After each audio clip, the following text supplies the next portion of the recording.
activité, tourisme et pêche. Pas de voiture, pas de pollution, tout s'est fait à pied.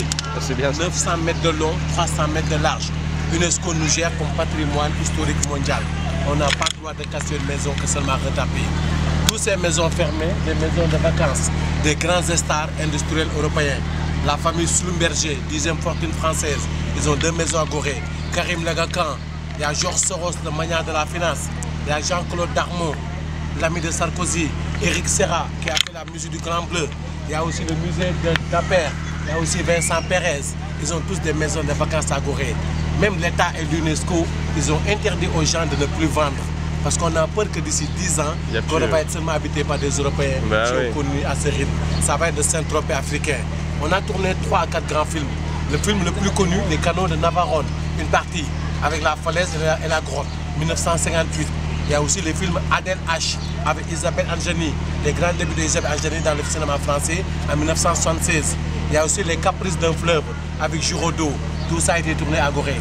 Et Little Sénégal avec Ismaël. Tout ça a été tourné à Gorée. La Ronde, le dernier fort français, le fort d'Estrée, 1852. Après l'indépendance, ça a été une prison. Et c'est devenu le musée historique. Parce que Gorée a été découverte par les Portugais en 1444. Il y a eu Hollandais, 1517. Il y a eu Français, il y a eu Anglais. Et les Anglais et les Français, ils sont repris Gorée 8 fois. L'accord de Vienne de 1815. Quand ils ont partagé le monde, ils sont mis d'accord. Le Sénégal appartient à la France, tout le monde devait partir. Les Anglais sont partis en Gambie. C'est à cause de ça que la Gambie passe à l'anglaise. Parce que vous voyez que la Gambie est inclue à l'intérieur du Sénégal. Ça, c'est Gorée Institute. C'est un institut qui a été créé par les Sud-Africains. C'est là que Obama, Zuma, Mandela a reçu la société civile sénégalaise. Tout le monde est déjà venu. Hein? Tonton Mitterrand, Bill Clinton, Sarkozy, on a eu Hollande, ça fait pas très longtemps, avec sa nouvelle gazelle, hein? Avec l'ancienne, hein? Pas la nouvelle. Parce que la première, elle est née à Dakar, Ségolène. Je ne sais pas si vous êtes au courant. Son père était militaire. La grande maison rouge que vous voyez, c'était la grande école normale William Ponty. C'est là qu'on formait les premiers cadres africains qui devaient remplacer les colons. D'où est sorti le premier président de la Côte d'Ivoire, du Mali, du Bénin, du Niger et du Congo. Voilà l'école normale William Ponty. En 1952, on l'a transféré à 50 km de Dakar. Allez voir la fameuse maison de Barthélémy, c'est ça, l'oubli.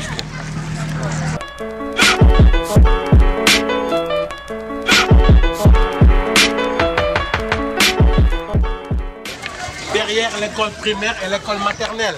Pour les autres, il faut aller à Dakar. L'élève de Gorée est obligé de faire 4 fois le trajet par jour. Parce que dans nos écoles publiques, il n'y a pas de cantine. Je suis obligé de revenir manger à la maison. Ici, les papas, ils ont 3 femmes, ils ont 20 gosses, 25 gosses. On ne peut pas donner un sandwich. Il faut tous venir manger à la maison. Parce qu'ici, les hommes, ils ont droit à 4 femmes officielles. Officielles tant que tu es prêt physiquement et moralement. Hein? Donc, il te faudra beaucoup de... Pape, t'en as combien, toi? Moi, j'en ai qu'une de déclarée, mais j'ai quand même 4 gosses. Hors combat. Hors combat.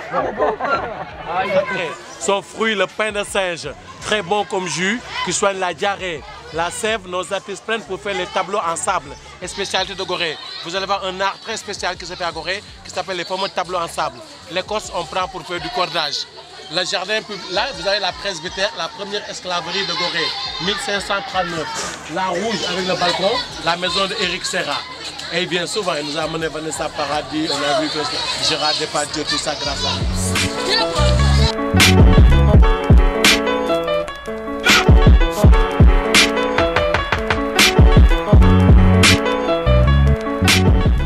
Habiter les Signares. Ces Signares, ce sont ces fameux métis dont le père était européen et leur maman esclave. Parce que vous allez comprendre que pendant l'esclavage, les Européens ils prenaient les filles, ils faisaient sexe avec eux le soir. Mais si tu avais la chance d'être en grossesse d'un Européen, toi et ton enfant, vous n'étiez considérés plus comme esclaves. Le seul issue pour s'en sortir. Ces métis qui naissaient, on les appelle les Signares. Et surtout les femmes, elles étaient les maîtresses des gouverneurs, des chevaliers, des militaires. Elles étaient la bourgeoisie à Gorée. Les statues qui ont été offertes par les frères de la Guadeloupe, qui ont voulu imprimer le noir qui est parti esclave et qui est revenu libre, avec les chiens qui s'éclatent. Hein. Il y a le même en Guadeloupe. Hein.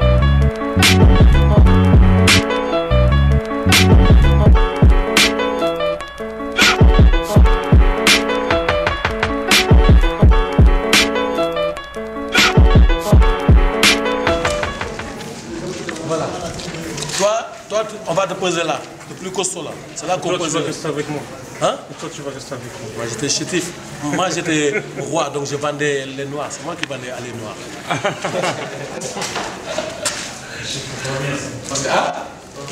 Ah, mais c'est vrai. C'est la vérité, c'est les blacks qui vendaient le sang. C'est les chefs de tribu qui prenaient prisonniers, ce qu'ils prenaient et les revendaient aux Européens, sans conviction. Voilà la fameuse maison des esclaves, la seule qu'on a su garder pour la déportation de la douleur noire. Sinon, il y en avait 39 comme celle-là, à Gorée. L'esclavage a duré 3 siècles, 1536-1848, date de son abolition par la France.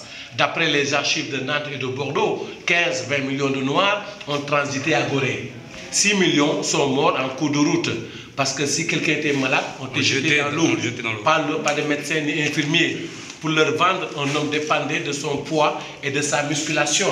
Les femmes, c'était les seins, les enfants, les dents. C'était un genre de troc, un échange. Un homme contre un fusil, une jeune fille contre un baril de vin, un enfant contre un miroir. La séparation totale.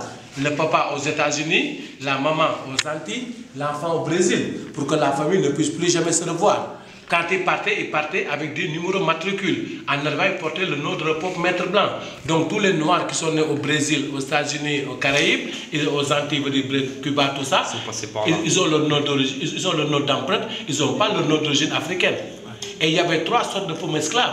Ce qu'on prenait pour la reproduction des enfants, qu'on appelait bouc et talons, ce qu'on prenait pour les récoltes des champs et des mines, et ce qu'on prenait pour les tâches ménagères. La chambre de pesage, c'est là il y avait une bascule en fer.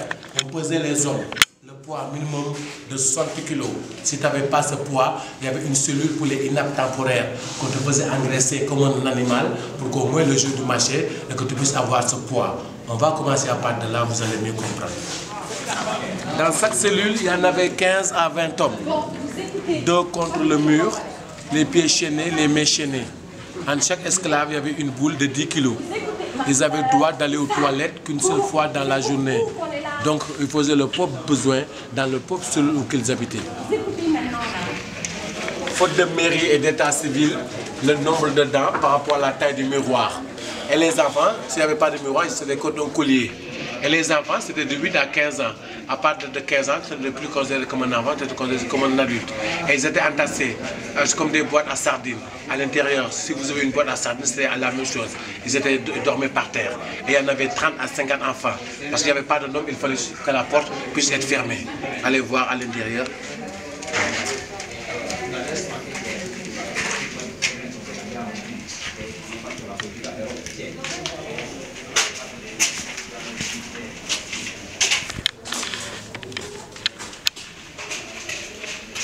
La cellule, vous allez voir, des jeunes filles.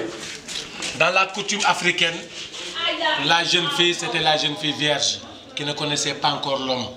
On disait qu'il fallait regarder les seins. Si les seins étaient fermes et paumes, on disait que c'était une jeune fille vierge. Et cette jeune fille, elle était prise que pour la reproduction des enfants. Donc les Européens les prenaient pour reproduire le maximum d'enfants. Et c'est avec ces mêmes jeunes filles qui prenaient le soir, les Européens les prenaient, ils faisaient sexe avec eux. Mais si tu avais la chance d'être en grossesse d'un Européen, toi et ton enfant, vous n'étiez considérés plus comme esclaves. Donc c'était la marchandise la meilleure. Parce qu'ils avaient une marchandise, ils n'avaient pas des êtres humains. La prison, ceux qui se rebellaient, ceux qui refusaient. Et il n'y avait pas de nom. Voilà la photo la plus connue du monde, qu'on appelle la porte du non-retour. Ah ouais, à partir de là, ils n'allaient plus jamais revenir en Afrique. Ils avaient les yeux fixés vers l'infini. Si quelqu'un était malade, on te jetait dans l'eau pour ne pas contaminer les autres. Et si un bateau devait prendre 300, 400, ils en mettaient 800 à 1000 parce qu'ils savaient bien que la moitié allait mourir avant l'arrivée du bateau. Et on prenait les meilleurs, les plus forts, les plus costauds, les plus géants. Et l'adage qui dit qu'aujourd'hui, nos frères américains, qui sont ces meilleurs exportateurs du monde, donc on sélectionne les meilleurs de l'Afrique, on les a ramenés là-bas. Parce que si on fait une comparaison par rapport à la Chine, on devait avoir le même nombre d'habitants actuellement. Et la Chine fait le double de l'Afrique. Donc si on calcule par rapport à toute l'Afrique, il y a eu 150 à 200 millions de Noirs qui ont quitté toute l'Afrique. Parce que par rapport à Gorée, on parle seulement de l'Afrique de l'Ouest. Mais quand même si ces Noirs américains ne sont pas seulement des sportifs, ils sont aussi des grands intellectuels. Même si le nouveau président n'est pas d'origine esclave, mais sa femme est d'origine esclave. Venez voir, on va voir les autres. Et il y avait partout des requins. Et entre ces couloirs, il y avait ces gardiens africains.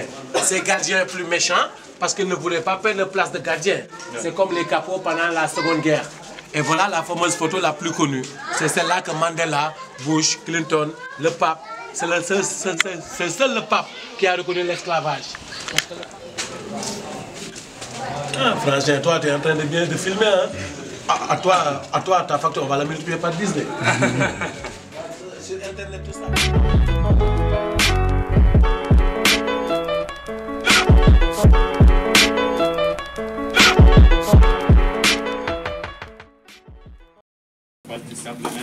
Qui sont tous amusés pour enlever les impuretés de la nature. Allez voir les jeunes, c'est spécial. Pour commencer, nous avons ici les places de Gorée, les salles de places de Gorée.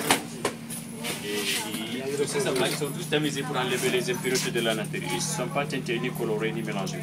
Nous avons aussi les dunes du lac Rose. Vous connaissez lac Rose? Lac Rose. Voilà, c'est une lac phénoménal qui est unique au monde seulement au Sénégal, à 42 km. Comment l'arrivée de Paris-Dakar, c'est là-bas. Ça, c'est les mines de fer de Guelb de Mauritanie, à Zouérat. Le sable du Sahel, toujours en Mauritanie. Le Sahel, c'est là où ça ne peut pas, il y a beaucoup de vent. Il y en a, certains l'appellent le Sirocco. Le Sirocco, je ne connais pas tellement. Certains m'ont dit que c'est le vent de sable qui fait sa température de là. Nous avons aussi le falage de Cap Skirring de Casamance, qui est dans la région sud du Sénégal. Et là, ce sont les rosses noires basaltiques qui les sécurent comme ça. Nous avons les Ténéré déserts, ce qu'on appelle les Ténéré déserts, c'est là où passaient les rallyes Paris-Dakar à l'époque. Nous avons aussi les dunes du Lompoul. Lompoul, c'est à 180 km de Dakar. C'est là qu'on fait la culture maraîchère au Sénégal. Nous avons le palace de Saly de Ngour. Ngour, c'est à 80 km de Dakar. Voilà la petite côte. C'est la petite côte la plus grande site touristique du Sénégal. Et les mangroves aussi, c'est dans les îles de Sine Saloum. Sine Saloum, ce sont les feuilles et les palétuviers qui les sécurent à ces sables aussi. Les noirs, c'est les volcans du Mamel. Les volcans du Mamel, c'est juste à côté de l'aéroport de Dakar, tout juste derrière la nouvelle statue de la Renaissance. Donc on arrive à utiliser jusqu'à une quinzaine de couleurs de sable naturel. Ils sont tous tamisés pour enlever les impuretés. Voilà, comme colle aussi, on utilise la sève des baobabs qui est mélangée avec la gomme arabique. L'artiste il dessine avec la sève, attentivement s'il veut le. Donc après avoir étalé la sève, il va passer à la projection de différentes couleurs de sable, du plus foncé au plus clair. Maintenant, cette technique vient de l'école de Beaux-Arts de Dakar, de l'école Sédar Senghor qui avait créé l'école de Beaux-Arts pour faire la promotion de l'art africain. Donc regardez bien, maintenant il commence du plus foncé au plus clair. Là on ne peut pas l'imposer les couleurs qu'il va utiliser selon son inspiration. Donc après avoir confectionné son tableau, il va montrer le résultat final. On va voir si le résultat est beau, on va l'encourager. Okay? Et si c'est pas beau, on va siffler. Là on va l'enduire la couleur du visage et on met du sable en même temps. Donc c'est la tradition, donc on va voir ce que ça va nous présenter. Et là, on ne peut pas l'imposer les couleurs qu'il doit utiliser selon son inspiration. Et tout passe dans la tête. Il termine avec les couleurs les plus claires. On va voir si on va applaudir ou bien on va siffler.